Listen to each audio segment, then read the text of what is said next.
I'm about to go in beast mode. No need to worry, I did this before. Been going hard since the day I was born. Ain't no stopping me, I'ma keep going. No woman ever wakes up and says, today is gonna be a great day to be a single mom. Like today, I'm gonna be a single mom today. Today, it seems like it's one of those days. I think I'll be a single mom today. No woman ever says that. No woman. Baby girl, sweetie, where have you been, sis? I've been looking all over for you out here in these YouTube streets. I couldn't find you. Not just kidding, you guys. I know that it was me. I've been missing in action, but your girl had her head in the books instead of in the clouds. Period. Anyways, welcome back to my channel. If you are new here, don't forget to give me a thumbs up. Also, subscribe, turn on your notification bell so you can be notified every time that I upload my video. So you can be notified, baby girl. We're gonna get straight into this video. From my last Q&A, which I posted, so if you missed that video, if you're new to the channel, sis, it's okay, because I got you. If you look up here on the iCard and you click on it, it will send you directly to that video. But first of all, watch this video first, and then you go watch that video, sis. So from that video, one of my supporters DM'd me and they asked me if they wanted advice on being a single parent. And also I got another question about how is life being a single parent. So I decided that I'm just gonna put it all in one big video. You know, it was just, I wanted to go a little bit more in depth about being a single mom. And shout out to all the single dads out there, because I know that there are single fathers that are raising their children. My son stays with his father, you know, and we're not together, so he's a single father. So shout out to all the single fathers. Okay. Disclaimer, let's put that out there right now. Shout out to all the single fathers. I became a single mother at 17 years old. I was a senior in high school. My son's father, he was 21 or 22, and he was already out of high school. When I was younger, I didn't really know anything. Like, I really didn't know much, and that's why parents are so important. Later on in the video, I'm gonna tell you guys how and why parents are so important, because you are really raising citizens. You are raising adults, future adults, and the way that you train them up, or the lack that you don't do, they'll turn to certain things, or they'll be a certain way.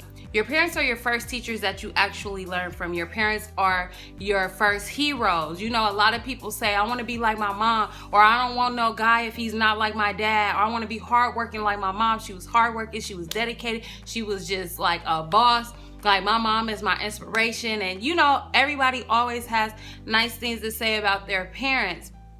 Well, not everybody, you know, but for the most part, if you were raised with one parent, or if you were raised with two parents, you have a lot of nice things to say about your parents. Now, I didn't have my mom, or I didn't have my dad growing up, so that caused me to make a lot of decisions and a lot of choices in my life that I shouldn't have made, or I just didn't even know any better. Like, when I had my son, I was really a child raising a child. And that's why they tell you that you need to be married. You should wait to have children and this and that, you know? And not to downplay anyone that has children that's outside of marriage and stuff, because children are really a blessing.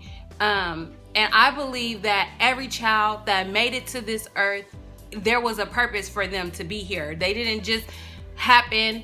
It was a purpose for them to be here. So salute to you, all the single parents, especially the single mothers. You know, I'm a single mother, so that's why I'm really gonna speak on being a single mother and, you know, just life. But single parents in general, shout out to you for really stepping up and being in your kids' life, making the sacrifices that you needed to make for your kids so that they can do better or have a better life than you had, or, you know, just be there for your kids the way that your parents weren't there for you. So what happened was, I ended up getting pregnant at 17 years old, And it threw me for a whirlwind because I literally lost my virginity and I was pregnant. So I didn't really have the birds and the bees talk. I didn't have none of that going on. And so I just had to learn things for myself out here in these streets. And that's why it's so important to teach your kids everything that they need to know before the streets come out here and try to teach them. And that's why I'm glad, not like glorifying being street smart, but I'm glad that I'm street smart and I'm also book smart. So that way I can teach my kids, you know, because there's a lot of kids that are blinded when they're out here and they get in the real world and they don't know how to handle the street. What happened was I ended up having my son at 17 years old, and I was still in the foster system. My mother, she did not want to go with me. My foster mother, she didn't want to go with me to get an abortion. If you want me to do a story time on how it was being pregnant, a teen mom, and even the story time on how I almost got the abortion and everything, then just comment it down below, and then I will do a separate story time on that, and just being a teen mom and going in depth with that. So at a young age, I became a teen mom. And I ended up living with my son's father for a little while. But what ended up happening is it was just not a good relationship. Like, he didn't treat me, I felt like, as I should have been treated. He ended up bringing a girl inside the house where I lived, and he was hanging out with her in the room. And I was just like, hold on. Ended up going back to this guy that I was I was in love. Like this, I don't think that I've ever really been as deep in love with a guy like that. He used to watch my son and everything like that. So he was just basically saying, like, why are you living there? Like, why are you living there if I'm watching your son every day and I'm doing this and I'm doing that? Like, so I ended up moving in with him and his mom, and then we ended up moving into a place together. And when we got in that place, we were doing good for a cool minute. Like, he always made sure that my son was good, but it started to get really toxic. We ended up having a domestic violence relationship. And that was my first domestic violence relationship ever.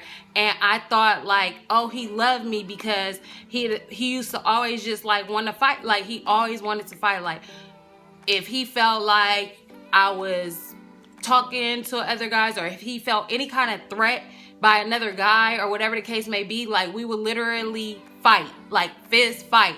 And I used to be scared of him, but I didn't let him know that.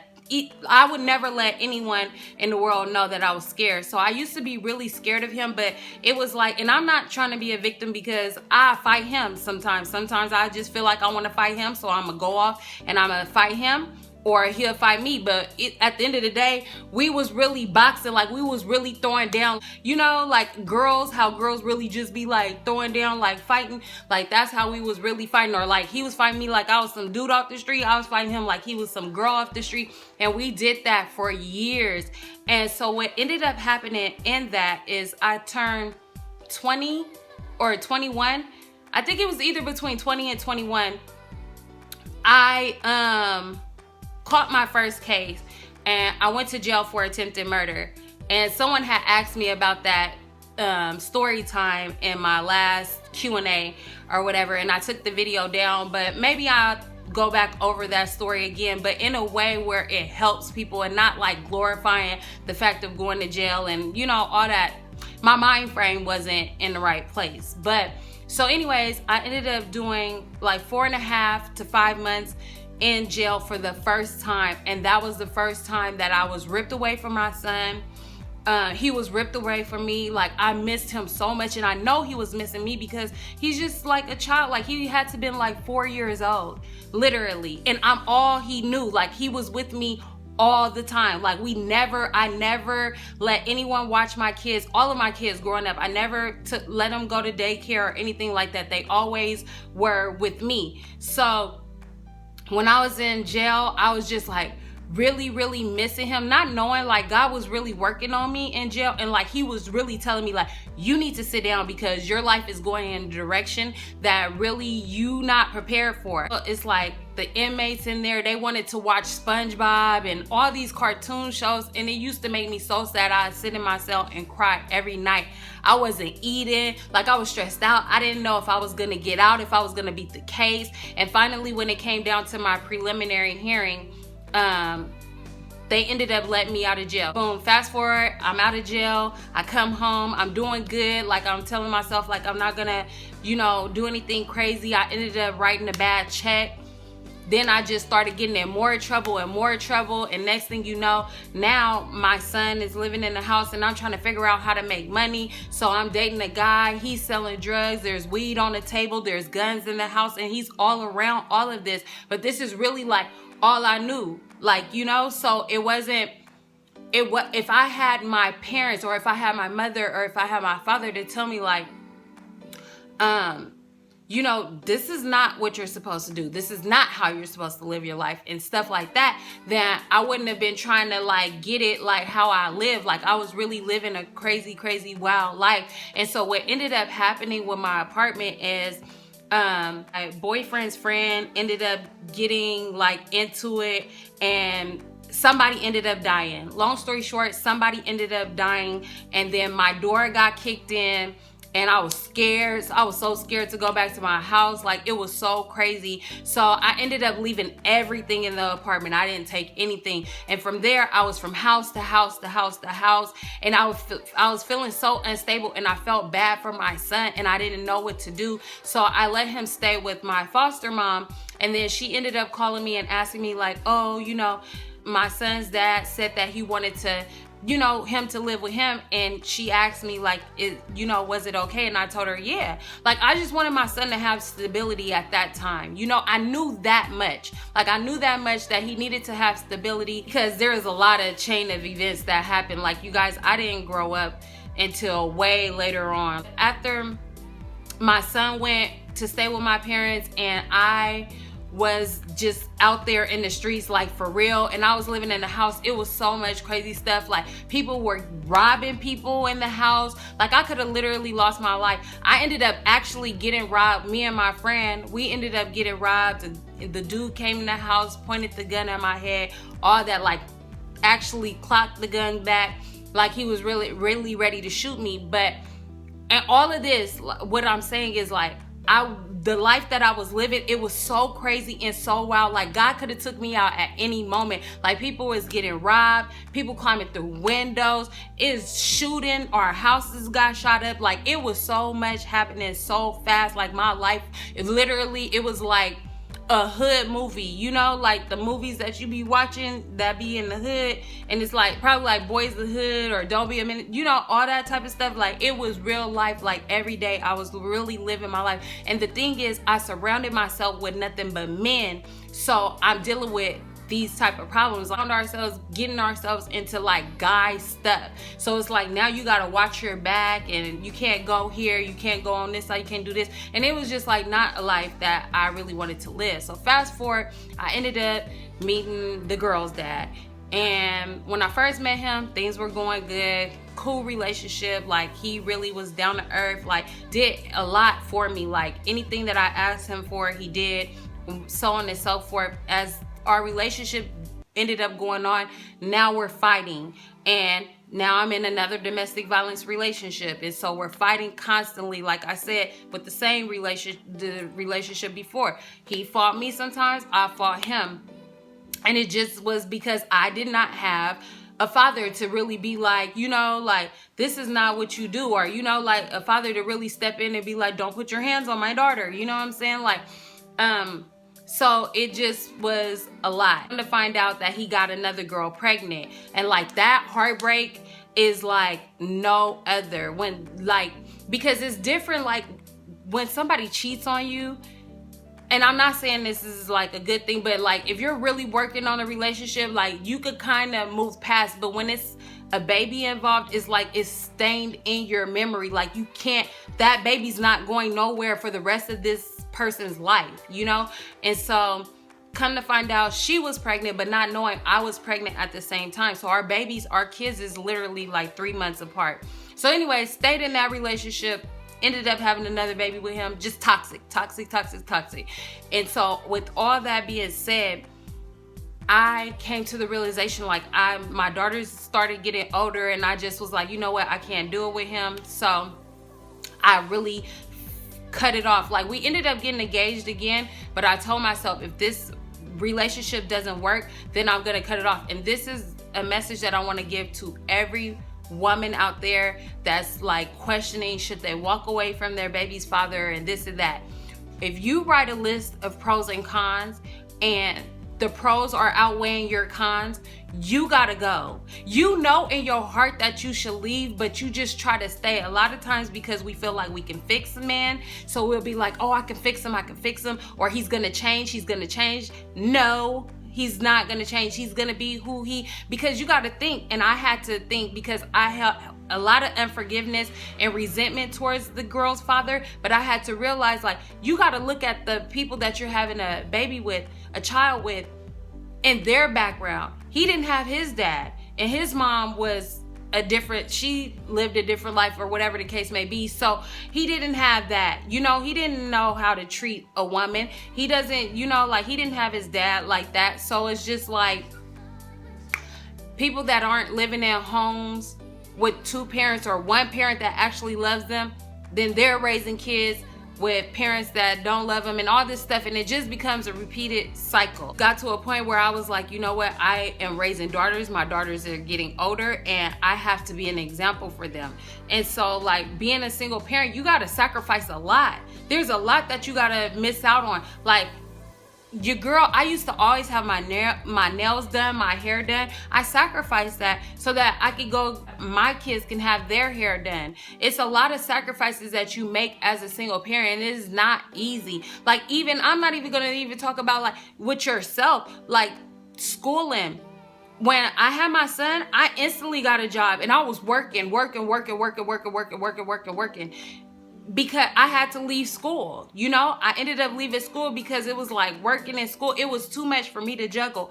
And at that young age, you know what I'm saying? And it was just a lot going on in my life. So I ended up choosing to work over schooling. And that's the thing about being a single parent. You got to make decisions. And that's why I don't like kids. And I'm sorry, like, I never respect kids that disrespect their parents. I don't care how old you are. If you're living under your parents' roof, you should be lucky that you have your parents that actually care for you. Because you can end up, or you could be like me. Thank God I turned out good, because God, by the grace and mercy of God, but not everybody like turns their life around, or not everybody is like a fighter and wants better or wants to make a change in their life. They really are conditioned, or they really have that bitterness and that anger of not having their parents in their life, and then they turn out to be a certain type of way. So, like, respect your parents. Respect your mother. If you only have one mother and she's in that house and she's going hard, you don't know the sacrifices she's making to put the food on the table. Kids don't worry about that stuff.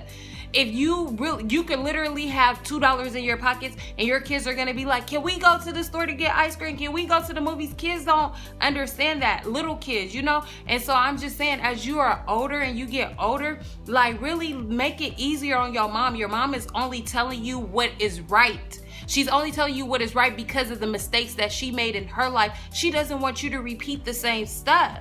She wants to make that path easier for you. But as children, I learn, and I'm learning, that kids are going to want to learn on their own, and you got to let them go through certain things on their own. And your job is just to pray that they will always go back to your training and your teaching. But if you don't teach your kids that what a manipulative man is, what a abuser is, what a womanizer is, what a brainwasher type of man is, if you don't teach your kids about credits and making sure your credit is good, don't be just putting stuff in men's names. Because I know a lot of girls that let dudes mess up their credit, and then the dude's credit is all good. He getting cars in their name, everything, you know what I'm saying? All this stuff, and now your credit is messed up. Like, don't listen. You only got one life, and you only get one set of parents. And if your parents are really in your life, or if you have one parent, or even if they're two opposite parents, but they're really doing the best that they can in your life, really take heed to what your parents are teaching you. Do not go astray from what they're teaching you, because they're telling you this stuff because they actually been through it. We have been here longer than you have, so we just want you to have a better life. We don't want you to make the same mistakes. Like with my son, I had to turn around and go back to school, because how am I going to sit here and tell my son, you got to graduate? He was having problems at school, and it hurt my heart. It broke my heart to know that. But I just decided, like, okay, I'm gonna go to school, you know, so I could show him that if I could do it. And then at this age, and that's another thing, like if you put stuff off because you had to become a parent and you had to do what you had to do, that's cool. When your kids get older, if your kids get enough age to where you feel like you could go out there, don't not do your dreams or do what you want to do because you feel like your life is over. You didn't wasted all these years like raising your kids. No, as long as you have breath and your body is above ground, every day there's people that are 60 years old that go and get their license. There's people that are 50 years old that go back to school, 40 years old that go back to school. There's people at 40 years old that start businesses. There's a lot of celebrities that's out there that didn't even get their big break till they was in their 40s or their 50s or their late 30s. So don't ever think that it's too late. You are able and you are capable of doing whatever you have to do. That's my advice for single parents. Don't feel like your life is over because you had to make sacrifices. You did that for your children. But as your children begin to grow, you go ahead and you start doing stuff for you. Doing stuff that will set your children up, that will set you up for a better life. Being a single parent is not easy. You have to give up. You have to sacrifice. But at the end of the day, being there for your child, teaching your child the way that they should go, they gon' sway a little bit to the left, but they really won't depart from your teaching. There's things that my foster mom instilled in me, and I thank her for stepping up, because I say foster mom so that you guys can tell the difference, but I call her mom. Like, that's the only mom that I've ever known. You know what I'm saying? And there is things that she instilled in me before I left her house that I still carry with me today. I wouldn't even be the woman that I am today if she didn't instill certain things in my life. And then I have my spiritual mother, which is my apostle. Instill so much knowledge and wisdom, and still doing it to this day. And I would not be the woman that I am today. I know that a lot of you guys were on here a whole 180. Not 360, because you back where you started. A whole 180 from last year or the years before when I was doing these videos and stuff like that. So it's never too late. If you're a child, listen to your parents, because your parents know right. If you're a parent, don't give up on yourself. Like, after you are done raising your children, you go back and you go after your dreams and you do what you want to do, as long as you're above ground. Don't stay in no relationship just to be like, we have two parents. Your kids will love two happy separated parents than two parents that are in the same home and they're like constantly going at it and stuff like that, because your kids are going to do as you do and not as you say. Your kids see mom dating Tom, Mark, John, Jason, and you're telling them, oh, you only stay with one man, you get married, you do this. But it's like, mom, you're not married, so who are you to tell me? You know, like, your kids are really gonna do as you do. And that's why I had to make a conscious decision to watch what I do and to change my routine. And it's a lot to change your whole life around and stop doing the things that you had a habit of doing, so that way that you're teaching your kids a new habit. Like, I'm incorporating the Bible. I'm incorporating affirmations. My kids say affirmations every morning. We pray in the morning. We pray at night. Like, we go to church. They understand the principles, you know, that we live by. And it's just reprogramming. And I know it's a little difficult for my older daughter, not my younger daughter, because she grew up, you know, she caught me out at the best me.